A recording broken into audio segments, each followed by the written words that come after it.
Hey friends, in this video we are going to study about southern blotting.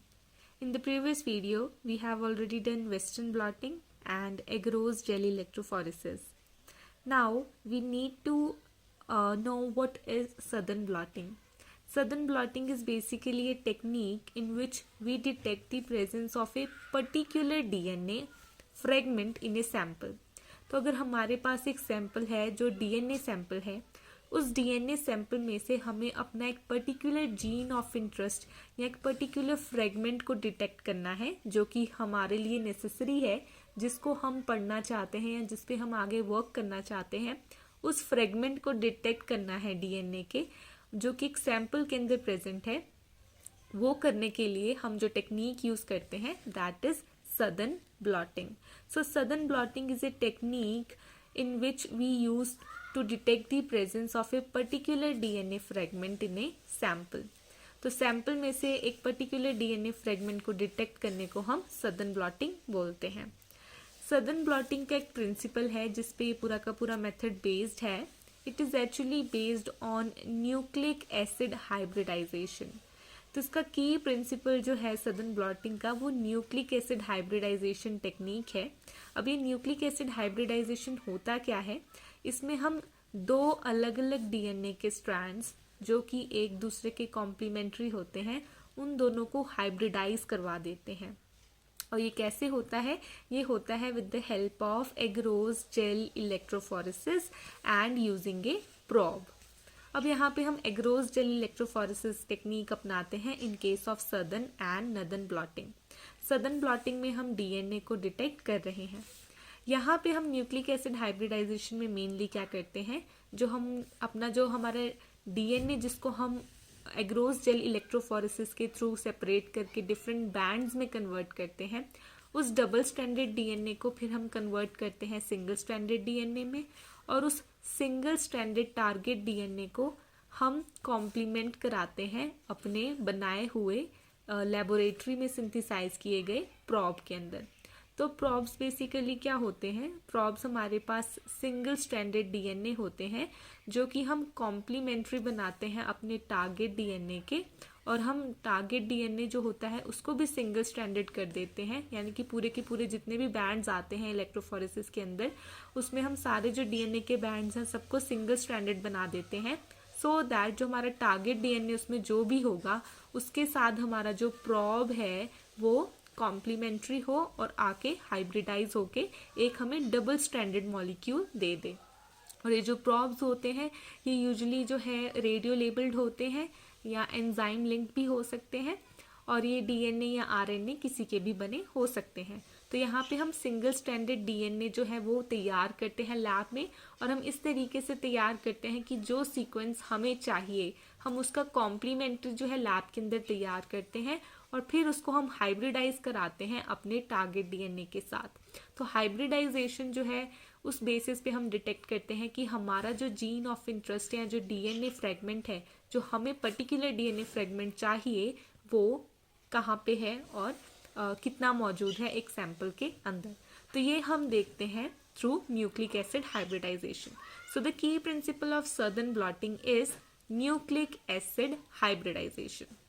Now let's see the steps of Southern blotting. तो Southern blotting के कुछ हमारे पास 6 से 7 steps होते हैं. यहाँ पे सबसे पहला स्टेप होता है सैंपल बनाने का. हमें डीएनए का सैंपल तैयार करना है. So the first step is DNA isolation and purification from cells. तो हमें डीएनए को आइसोलेट करना है और प्योरीफाई करना है. जो भी हम सेल्स या सैंपल ले रहे हैं उसमें से हमें डीएनए को एक्सट्रैक्ट करना है. तो सबसे पहला स्टेप होता है DNA isolation and purification from sales.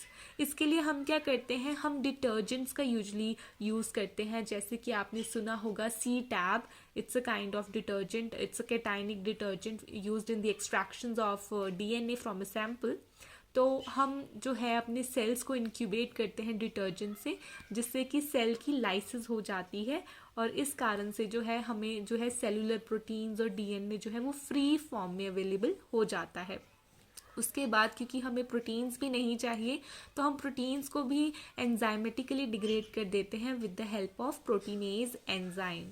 उसके बाद हमें पता है अब हमारे पास सिर्फ डीएनए ही बचा है सैंपल के अंदर, जो हम जो है उसको प्योरीफाई कर लेते हैं और आइसोलेट कर लेते हैं using alcohol precipitation. And this is the very basic method of DNA isolation and purification. इसके बाद जो हमारे पास विजिबल डीएनए फाइबर्स होते हैं उसको हम रिमूव करके सस्पेंड कर देते हैं किसी बफर के अंदर। यूजुअली टीई बफर यानी कि ट्रिस ईडीटीए बफर्स का इस्तेमाल किया जाता है फॉर डीएनए। तो डीएनए सैंपल्स को स्टोर करने के लिए हम बफर्स का इस्तेमाल कर लेते हैं और ये हमारे पास जो है एक सैंपल की तरह तैयार हो जाते हैं। तो ये जो सैंपल है हमारा डीएनए का, अब हम इसमें से अपना एक पर्टिकुलर जीन ऑफ इंटरेस्ट या पर्टिकुलर फ्रेगमेंट ऑफ डीएनए को डिटेक्ट करना चाहते हैं।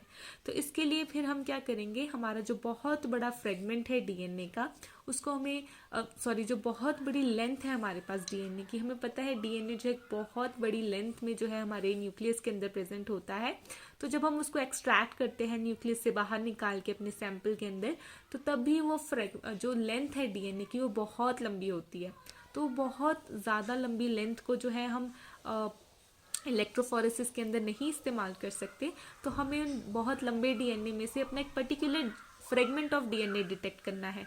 तो उसके लिए हमें डीएनए को छोटे छोटे फ्रेगमेंट्स में कट करना पड़ेगा। तो उसके लिए हम सेकेंड स्टेप क्या करते हैं, वी एड रिस्ट्रिक्शन एंडोन्यूक्लिएजेज एंजाइम। तो the second step is restriction digestion. अब हम इसमें क्या करते हैं, कुछ ऐसे एंजाइम्स ऐड करते हैं जो कि डीएनए को रीड करते हैं, पर्टिकुलर सीक्वेंस को वो डिटेक्ट कर सकते हैं और उसको रीड करके वहाँ पे क्लीव करके कट करके डीएनए के छोटे छोटे फ्रेगमेंट्स तैयार कर सकते हैं।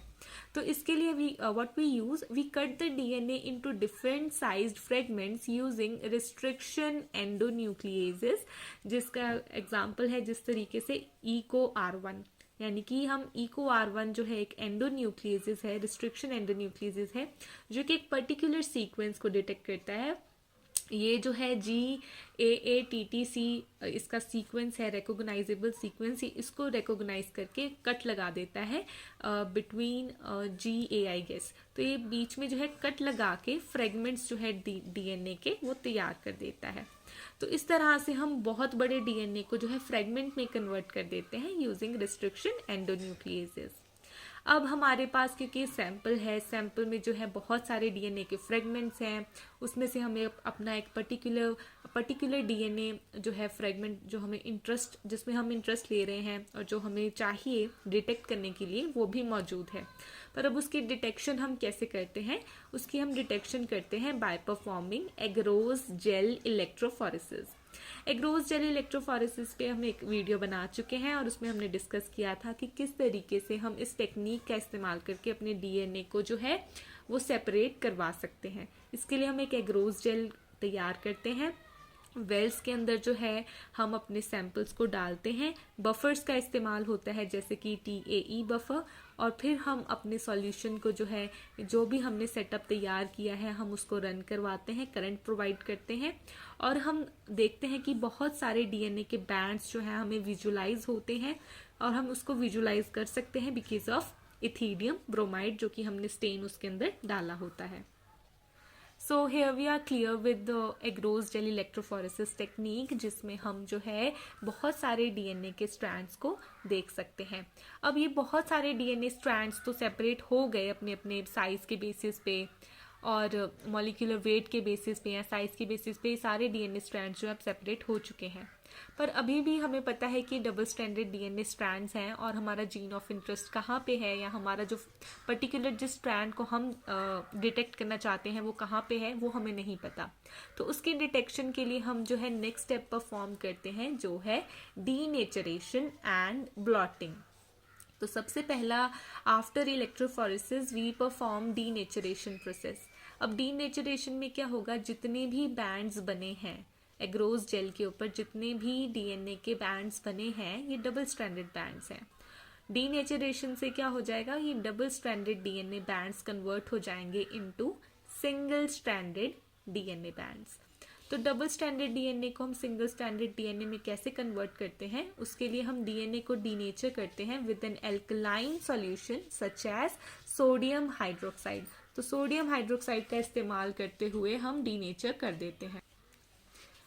और फिर जो कि क्योंकि अभी हमने डीएनए को डीनेचर किया है एक एल्कलाइन सॉल्यूशन से, तो जो डीएनए है वो खुद को फिर से कॉइल करना चाहेगा, फिर से खुद को डबल स्टैंडर्ड बनाना चाहेगा, और उस पर क्योंकि बहुत ज़्यादा नेगेटिव चार्ज भी प्रेजेंट होता है, तो उस चीज़ को न्यूट्रलाइज करने के लिए हम डाल देते हैं sodium chloride. We add then DNA is then neutralized with sodium chloride to prevent rehybridization before adding the probe। तो डीनेचरेशन में सबसे पहले हमने डबल स्टैंडर्ड डीएनए को सिंगल स्टैंडर्ड में कन्वर्ट किया यूजिंग सोडियम हाइड्रोक्साइड। अब ये डीएनए खुद को रिहाइब्रिडाइज ना कर ले, उसके लिए हमने डीएनए को न्यूट्रलाइज किया यूजिंग सोडियम क्लोराइड, और फिर हम उसके बाद परफॉर्म करते हैं ब्लॉटिंग। अब हमने डीएनए को जो है डबल स्टैंडर्ड डीएनए को सिंगल स्टैंडर्ड कन्वर्ट कर दिया। अब जितने भी हमें एग्रोस जेल पे बैंड्स दिख रहे हैं वो होंगे सिंगल स्टैंडर्ड डीएनए बैंड्स। अब इस सिंगल स्टैंडर्ड डीएनए बैंड्स को जो है हमने ट्रांसफर करना है एक मेम्ब्रेन पे, जिसको हम नाइट्रोसेलुलोज मेम्ब्रेन बोलते हैं या नायलॉन मेम्ब्रेन बोलते हैं, या हम उसको ब्लॉटिंग मेम्ब्रेन भी बोल सकते हैं, और इस प्रोसेस को हम बोलते हैं ब्लॉटिंग। अब जो हमारा एग्रोस जेल पे बैंड्स हैं, उन बैंड्स को हमें ट्रांसफर करना है एक मेम्ब्रेन पे, जिसको हम बोलते हैं blotting. So blotting is the transfer of DNA bands which is a single stranded DNA bands from the gel to a nitrocellulose membrane. तो हम उसको ब्लॉटिंग परफॉर्म कर देते हैं, और ब्लॉटिंग परफॉर्म करने के लिए हम यूजुअली क्या करते हैं, हम एक सेटअप क्रिएट करते हैं, उस सेटअप के अंदर हम जो है एक तरीके से ट्रांसफर बफर डालते हैं, और उस बफर की मदद से कैपिलरी एक्शन के थ्रू हम ब्लॉटिंग परफॉर्म करते हैं। So here we can see in this diagram, यहाँ पे हमने ब्लॉटिंग परफॉर्म की है। ब्लॉटिंग परफॉर्म करने के लिए हम एक ग्लास या स्पॉन्ज का इस्तेमाल करते हैं, और हम एक ट्रांसफर बफर का इस्तेमाल करते हैं। यहाँ पे हमने जेल रखी हुई है, that is agarose gel containing single stranded DNA molecule. फिर हमने उसके ऊपर रख दी है नाइट्रोसेलुलोज मेम्ब्रेन, उसके ऊपर हमने वॉटमैन पेपर एंड वेट डाल रखा है। अब स्पॉन्ज या ग्लास से क्या होता है, ट्रांसफर बफर जो है वो स्पॉन्ज से कैपिलरी एक्शन करते हुए ऊपर की ओर जाता है, और जैसे जैसे ये ऊपर की ओर जाता है जेल के जितने भी सिंगल स्ट्रैंडेड डीएनए मॉलिक्यूल्स हैं वो भी ट्रांसफर हो जाते हैं नाइट्रोसेलुलोज मेम्ब्रेन पे, और जैसे जैसे ये वॉटमैन पेपर ऊपर तक गीला हो जाता है हमें पता लग जाता है कि पूरी तरीके से यहाँ पे ट्रांसफर कंप्लीट हो गई है। तो इस तरीके से ब्लॉटिंग परफॉर्म की जाती है। तो जो हमने एग्रोस जेल इलेक्ट्रोफोरेसिस से जो सिंगल स्टैंडर्ड डीएनए बैंड्स तैयार किए थे, फिर हमने in single standard double standard पहले बैंड्स आए, फिर डबल स्टैंडर्ड को हमने सोडियम हाइड्रोक्साइड का इस्तेमाल करके हमने उसको सिंगल स्टैंडर्ड में कन्वर्ट कर दिया। अब सिंगल स्टैंडर्ड में कन्वर्ट करने के बाद हमने उसकी ब्लॉटिंग करवा दी। अब ब्लॉटिंग करवाने के बाद हमें पता है कि जेल के ऊपर जितने भी हमारे सिंगल स्टैंडर्ड डीएनए बैंड्स आए थे अब वो सारे के सारे कन्वर्ट हो गए हैं नाइट्रोसेलुलोज मेम्ब्रेन के ऊपर। अब नाइट्रोसेलुलोज मेम्ब्रेन के ऊपर क्योंकि सारे के सारे सिंगल स्टैंडर्ड डीएनए बैंड्स जो है वो अब आ गए हैं, तो अब हम क्या करेंगे, इसको फिक्स करेंगे। बैंड्स क्योंकि अपनी पोजीशन कहीं चेंज ना कर दे, तो इन बैंड्स को हम मेम्ब्रेन के ऊपर फिक्स करते हैं। तो वो फिक्सेशन हम यूजुअली हीट ट्रीटमेंट से करते हैं, या हम यूवी लाइट प्रोवाइड करके नायलॉन मेम्ब्रेन के ऊपर जो है अपने सिंगल स्ट्रैंडेड डीएनए बैंड्स को फिक्स करते हैं। So again we can see कि हमने जो भी ब्लॉटिंग की है नायलॉन मेम्ब्रेन के ऊपर उसको हम फिक्स करते हैं या परमानेंट बना देते हैं by drying at 80 degree Celsius और एक्सपोजिंग टू यूवी रेडिएशन।